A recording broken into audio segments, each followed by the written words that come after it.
मैं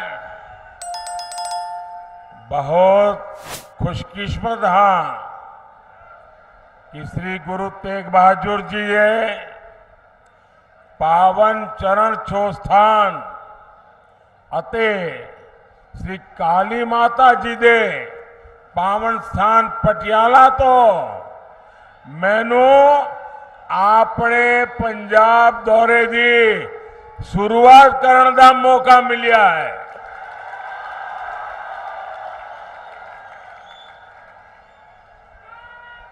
साथियों, भारतीय जनता पार्टी के कार्यकर्ता के रूप में मैंने पंजाब में बहुत समय बिताया है। यहां के खेतों में, खलिहानों में, सड़कों में खूब घूमा हूं। वो दिन मुझे बराबर याद रहते हैं कि साथियों के साथ बारादरी गार्डन में सुबह सुबह टहलना और जोड़ियां भाटिया चौक में साथियों से गप मारना, सारी पुरानी यादें। और मैं देख रहा हूं आज मुझे काफी पुराने साथियों के दर्शन करने का भी अवसर मिला है। जब भी मैं पंजाब आता हूं, पंजाब से ये स्नेह और बढ़ जाता है। साथियों, देश में 5 चरणों का चुनाव हो चुका है और जनता जनार्दन ने मोहर लगा दी है कि फिर एक बार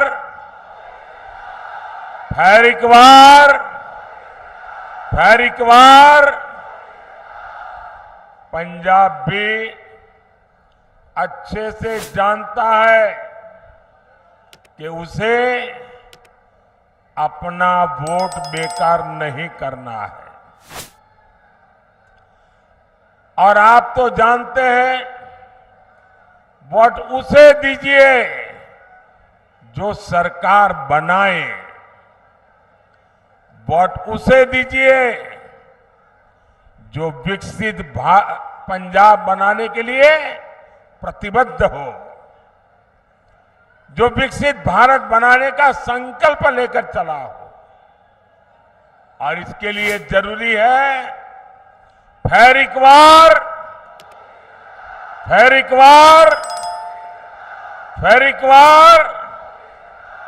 भाइयों बहनों, 24 का ये चुनाव देश का चुनाव है। देश को मजबूत बनाने का चुनाव है और देश के सामने एक तरफ भाजपा और एनडीए है, दूसरी तरफ भ्रष्टाचारियों का इंडी गठबंधन है।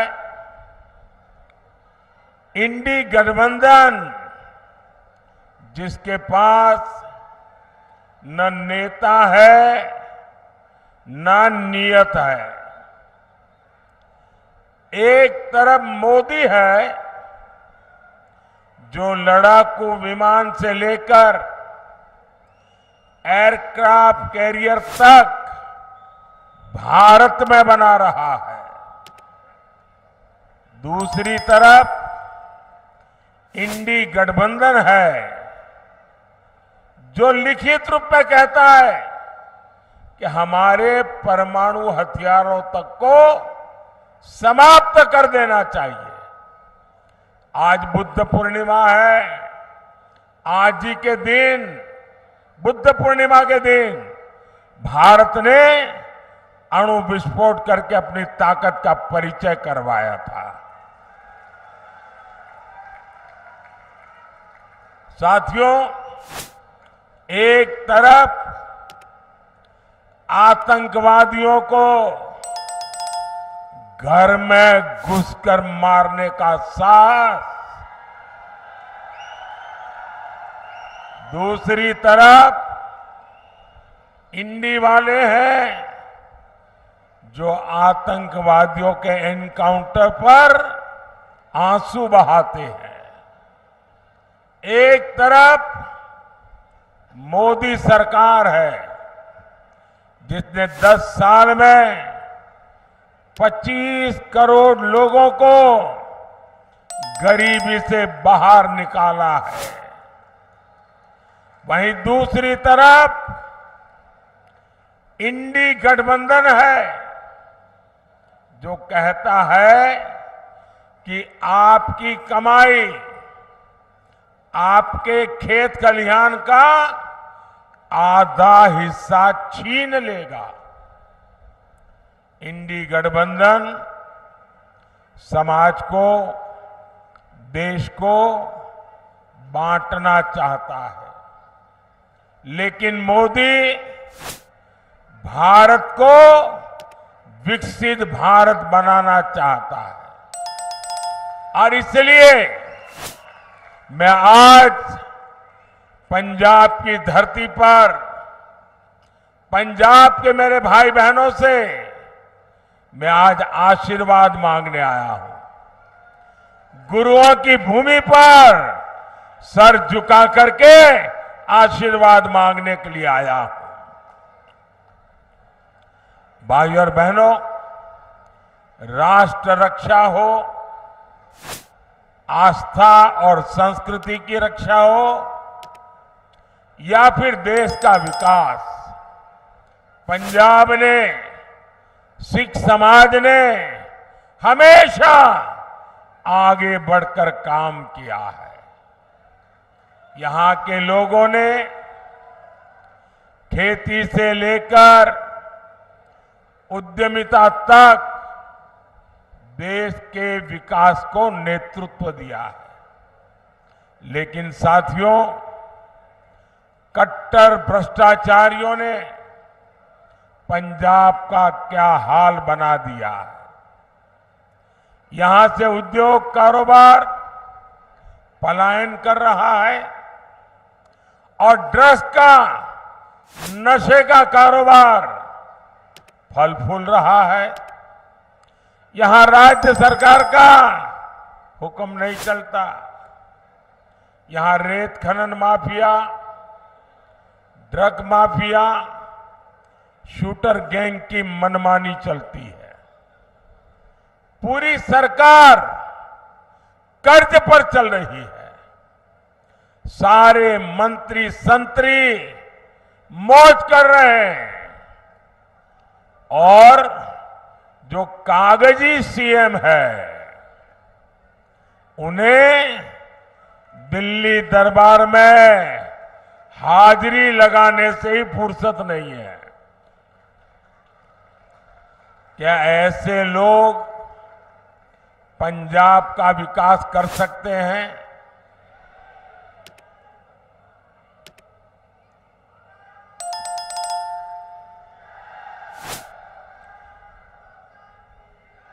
भाइयों और बहनों, यहां पंजाब में दिखावे के लिए दिल्ली की कट्टर भ्रष्टाचारी पार्टी और सिख दंगे के दोषी पार्टी आमने सामने लड़ने का नाटक कर रहे हैं। लेकिन सच्चाई यही है कि पंजाब और झाड़ू पार्टियां दो है, लेकिन दुकान एक ही है। यहां के लोग कुछ भी बयान दें, लेकिन दिल्ली में एक दूसरे को कंधे पर उठाकर नाच रहे हैं। और इसलिए मैं पंजाब के लोगों को प्रार्थना करता हूं कि इनसे सावधान रहना है। जिसको वो अपना गुरु मानते थे, वो अन्ना साहब हजारे के साथ भी जो धोखा कर सकते हैं, वो दिन में 10 बार झूठ बोल सकते हैं। ऐसे लोग न पंजाब का भला कर सकते हैं, न आपके बच्चों के भविष्य के लिए कुछ देख करके जा सकते हैं। भाइयों और बहनों, इंडी गठबंधन को न विकास की परवाह है और न ही हमारी विरासत की चिंता। आजादी के बाद दूसरे दिन ही अयोध्या में राम मंदिर बन जाना चाहिए था, लेकिन कांग्रेस ने मंदिर का निर्माण रोका। अब जब मंदिर बन गया तो ये मंदिर को गालियां दे रहे हैं। आज दुनिया भर से श्रद्धालु अयोध्या पहुंच रहे हैं और उनका स्वागत महर्षि वाल्मीकि के नाम पर बना हवाई अड्डा करता है।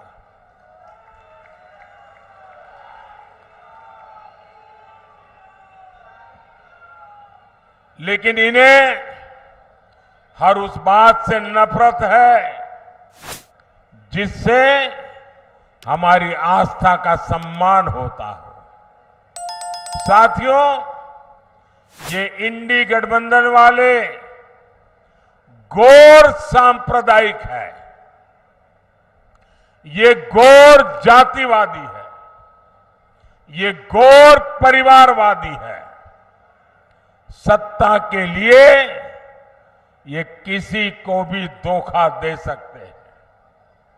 साथियों, यही कांग्रेस है जिसने सत्ता के लिए देश का बंटवारा किया और बंटवारा भी ऐसा किया कि 70 साल तक हमें करतारपुर साहिब को दूरबीन से दर्शन करने पड़ते थे और हर कोई इंसान अपमान महसूस करता है। मैं कांग्रेस वालों को कहता हूं कि जब बांग्लादेश की लड़ाई हुई, 90,000 से ज्यादा पाकिस्तान के सैनिक सरेंडर कर चुके थे। 90,000 से ज्यादा पाकिस्तानी सैनिक हमारे कब्जे में थे। हुकुम का पत्ता हमारे हाथ में था। और साथियों, मैं विश्वास से कहता हूं, अगर उस समय मोदी होता,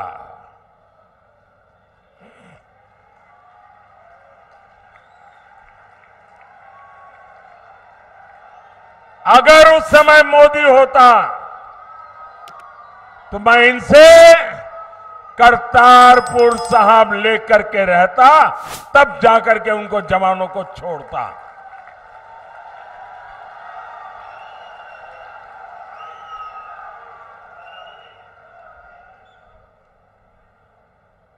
वो तो नहीं कर पाए, लेकिन मुझसे जितनी सेवा हो सकी, क्योंकि गुरुओं की सेवा इससे बड़ा कोई धन भाग्य नहीं होता है। आज करतारपुर साहिब कॉरिडोर आपके सामने है। हमारे सभी श्रद्धालु गर्व के साथ वहां जाते हैं। साथियों, हमारी सरकार ने लंगर को टैक्स से मुक्त किया। ये पहले भी ये सरकारें कर सकती थी। पहले हरमंदिर साहब में विदेशों से भक्त चंदा नहीं दे पाते थे। बार बार यहां से मांग उठती थी। दिल्ली में बैठी हुई सरकारें सुनने को तैयार नहीं थी। ये मोदी ने आकर के इसके नियमों में छूट दी और आज हमारे हरमिंदर साहब की सेवा दुनिया के किसी भी कोने में रहकर कोई कर सकता है। श्री फतेहगढ़ साहिब तो साहबजादे के शौर्य और शहादत का साक्षी रहा है।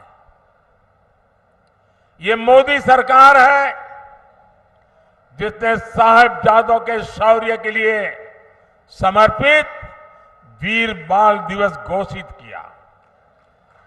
और कुछ लोगों को समझ नहीं आ रहा है कि वीर बाल दिवस घोषित करने का मतलब क्या होता है। मुझे दुख है कि पंजाब में भी ऐसे लोग हैं जिनको इसकी कोई समझ नहीं है। पंजाब के अंदर इस महान त्याग तपस्या के लिए मैं पंजाब में रहा हूं।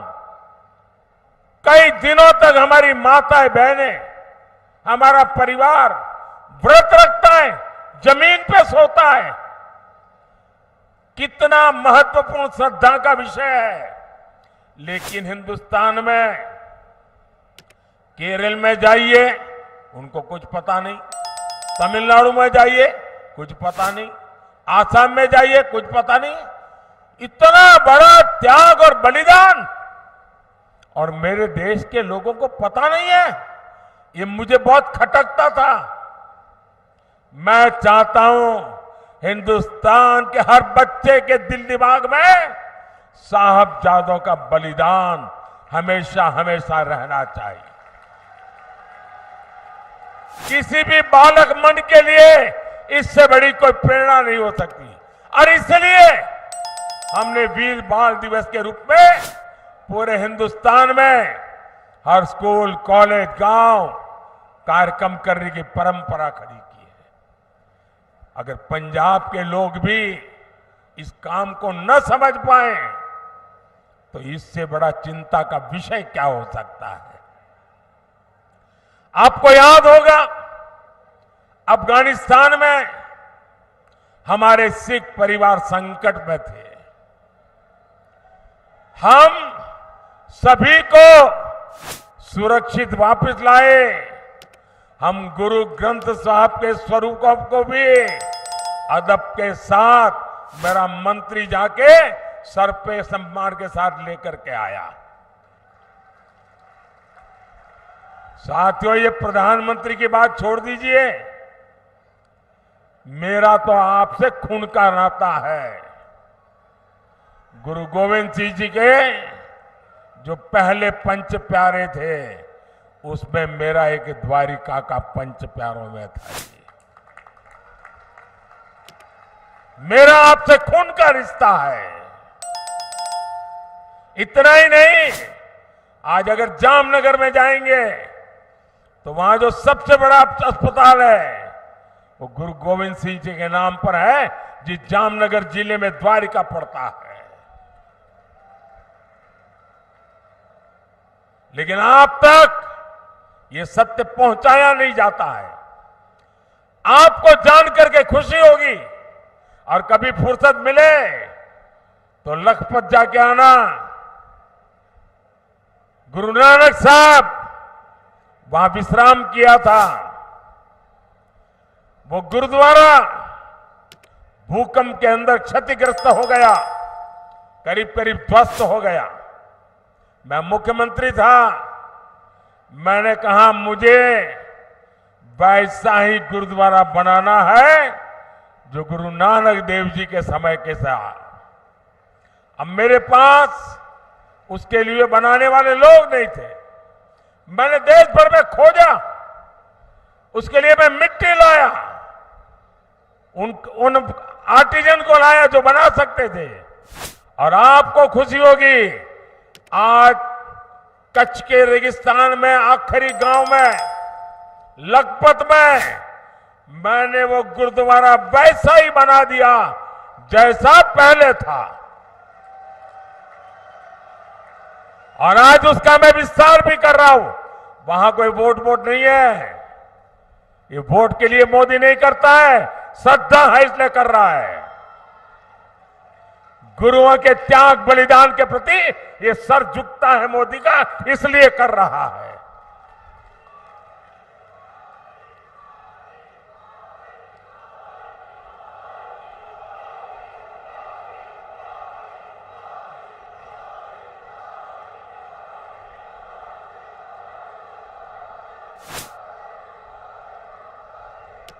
सबका साथ, सबका विकास की यही भावना बीजेपी एनडीए की पहचान है। भाइयों और बहनों, इंडी गठबंधन वालों के लिए अपने वोट बैंक का तुष्टीकरण ही सबसे बड़ा लक्ष्य है। बंटवारे से पीड़ित दलित भाई बहनों को, सिख भाई बहनों को मोदी भारत की नागरिकता दे रहा है। आप सोचिए, आजादी के इतने साल हुए, मेरे सैकड़ों सिख परिवार है जिनको नागरिकता नहीं दी गई, और आप थोकबंद वोट देते रहे। क्या पाया आप लोगों ने? सोचिए, साफ साफ बात करने वाला कोई मिलेगा नहीं आपको। और इसलिए आज मैं कह रहा हूं, ये लोग सीए का विरोध करते हैं। अगर सीए का विरोध करेंगे तो ये मेरे सिख भाई बहन जो पाकिस्तान में, बांग्लादेश में, अन्य देशों में प्रताड़ित होते हैं, वापस आते हैं, कौन संभालेगा उनको? मैं उसे मेरा कर्तव्य मानता हूं और इसलिए मैंने उनको नागरिकता देने का कानून बनाया है, वोट पाने के लिए नहीं बनाया है।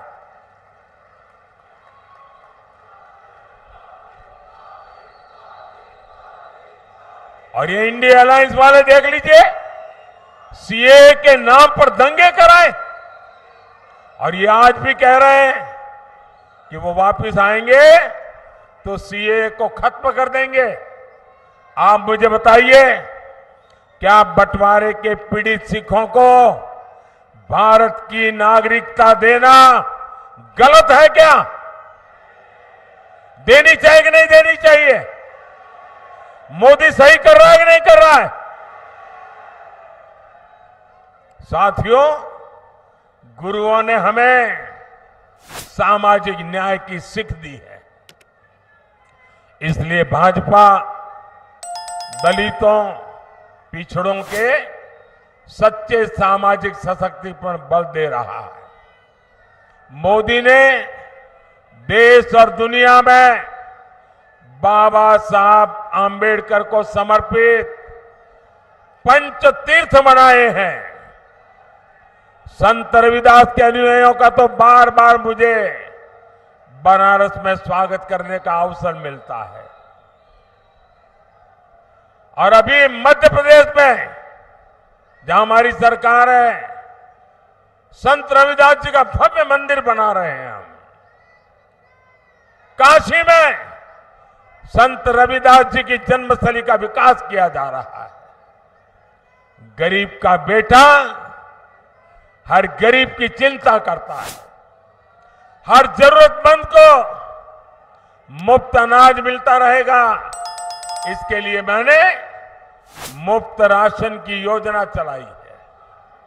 मोदी 5 लाख रुपए तक के मुफ्त इलाज की सुविधा दे रहा है। मोदी ने जल जीवन मिशन शुरू किया है ताकि आपको घर में नल से शुद्ध पानी मिले। इससे प्रदूषित पानी से होने वाली अनेक घातक बीमारियों से हम बच पाएंगे। साथियों, पंजाब को 5 नदियों का आशीर्वाद मिला है। यहां के किसान मिट्टी से सोना पैदा करते हैं, लेकिन इंडी वाले किसानों से भी झूठ बोलते हैं। इन्होंने किसानों से एक वायदा किया, पूरा नहीं किया है। ये भाजपा है जो किसान कल्याण को प्राथमिकता देती है। बीते 10 साल में पंजाब से गेहूं और धान की रिकॉर्ड खरीदी हुई है। 10 साल में हमने एमएसपी में 2.5 गुना वृद्धि की है।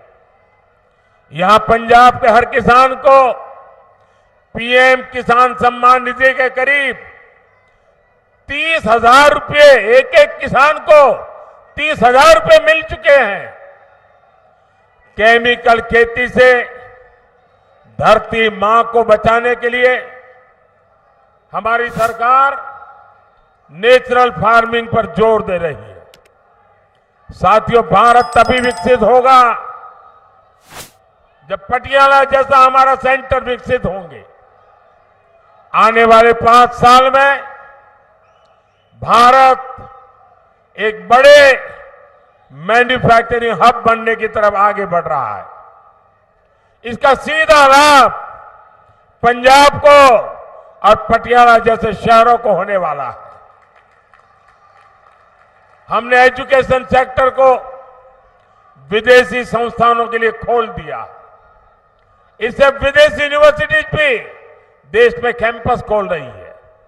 इसका लाभ भी पटियाला जैसे एजुकेशन हब को होगा। ये तो स्पोर्ट्स का एक बड़ा सेंटर है। मोदी का संकल्प भारत को खेल महाशक्ति बनाने का है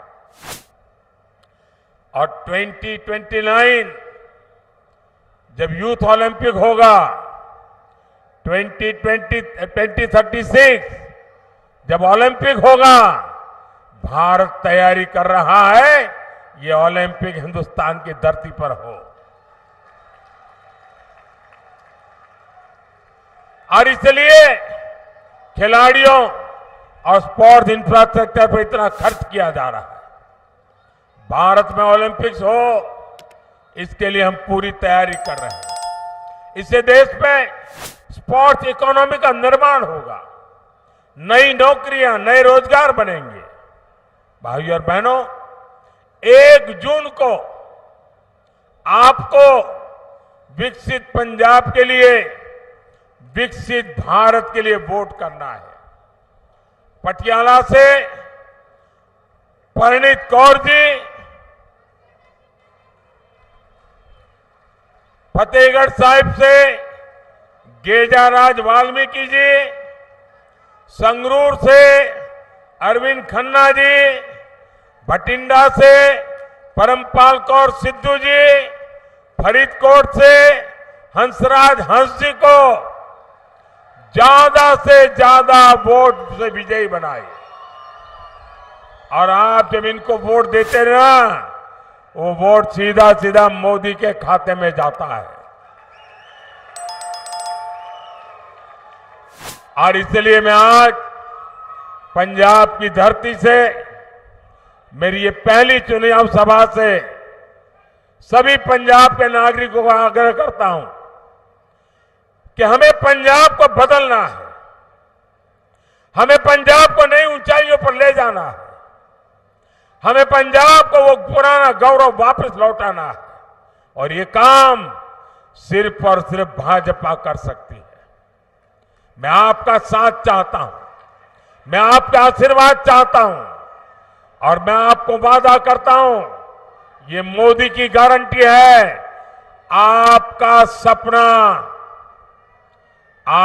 सपना ये मोदी का संकल्प है। मेरा पल पल आपके लिए, मेरा पल पल देश के लिए 24/7 फॉर 2047 ये मोदी की गारंटी है। मेरे साथ बोलिए, भारत माता की, भारत माता की, भारत माता की। बहुत बहुत धन्यवाद।